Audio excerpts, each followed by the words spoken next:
Hello everyone, welcome to Maria's Ideas Teaches Us to Paint. This is the 10-minute tutorial for episode 23, Enchanted Meadow and Skyline Drive. I am Maria DeSimone Prascak from Maria's Ideas. We film our volunteer cable TV show here at Johno's Art Studio in the Southside Slopes from our art studio. If you are ever in Pittsburgh, stop by. And so, like I said, this is for BPTV, which is a Bethel Park cable TV channel. And this is our 23rd episode, so we're excited to bring this to you. So each episode, I do provide a 10-minute tutorial just to help you draw if you need some assistance with that. If not, you're certainly welcome to just do that on your own. But this is for maybe some beginners or intermediate viewers that maybe need a little help. So this one, I always design the piece to work with or coordinate somehow with our special guest. So we did have a guest who is also a very, very well-known artist in Pittsburgh, fellow artist, very talented person, and we are excited to have her. So this was a photograph that she had taken, and she titled it Enchanted Meadow, and this is Skyline Drive in Virginia.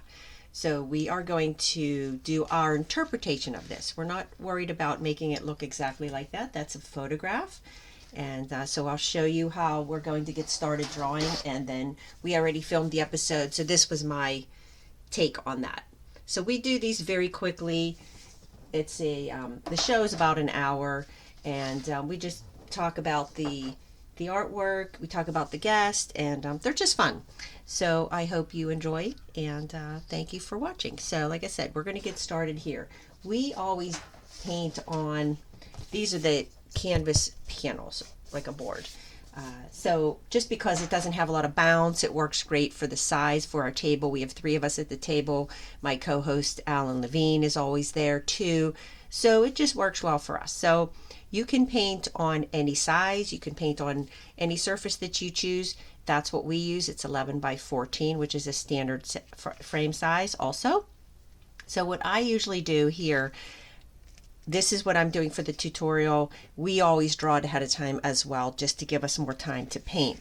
But this is a piece of paper, 11 by 14. So you can draw directly on your board, or if you need a little bit more, maybe practice time and you want to do it on paper first, you can have it drawn on paper.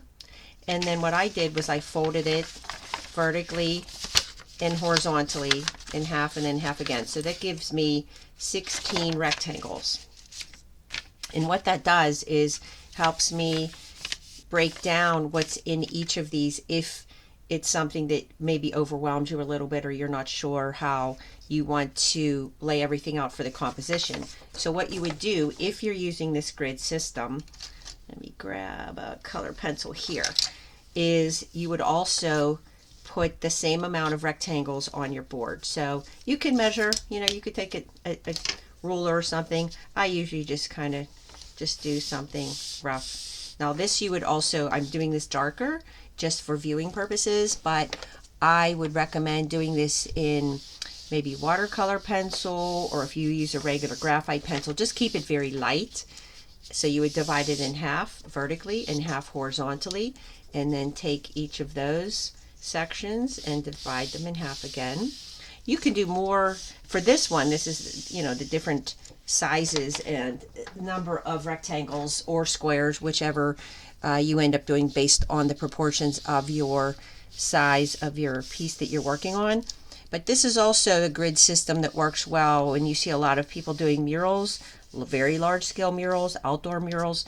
They'll have their design, oftentimes they'll do this smaller, and then they just create equal parts on their mural outdoors or on a large wall. And when the proportions are the same and then the same number of spaces, then you just draw in each one. It's kind of like connecting the dots, and it just makes it easier to translate and to put the image on the surface that you're trying to do. The word that I was looking for escaped me at that second. Sorry about that. But anyway, transfer, I guess. So anyway, and then the other thing that you could do, if you have, this is called transfer paper, graphite transfer paper.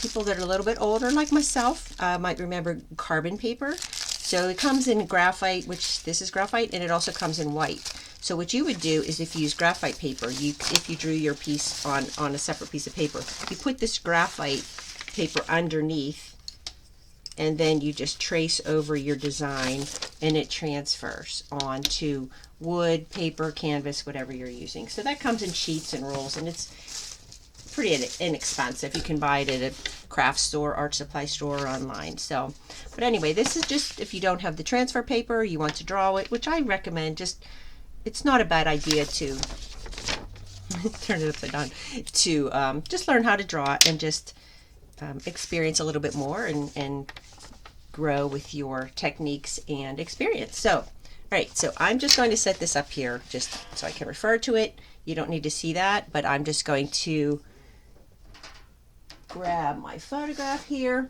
So again, this is what we're working on. This is also laid out on the proportions of something that would be the same size as this. So what we're going to do is I'll start with the horizon line. The horizon line is slightly above this first horizontal line. So I'm just going to just draw kind of a crooked line. We don't want it to be perfect. There is a little dip in the distant hill mountains in the photograph, so that's our horizon line. And then I'll come down, I'd say about maybe just a 1/4 inch below this line, and then we will come over as this dips down. So what I'm doing, I'm just marking, indicating just some little points of reference that I'm going to draw my line for the one hill. I'm picking out one of them, and there it is there. Then I'll look at the next one, and there's one. This one comes here. It's about here, and then when it's in this second one down, second one over, that comes to about here. So you could see how just laying this out with the grid system just kind of helps break it down and keep it simplified a little bit so it's not so overwhelming.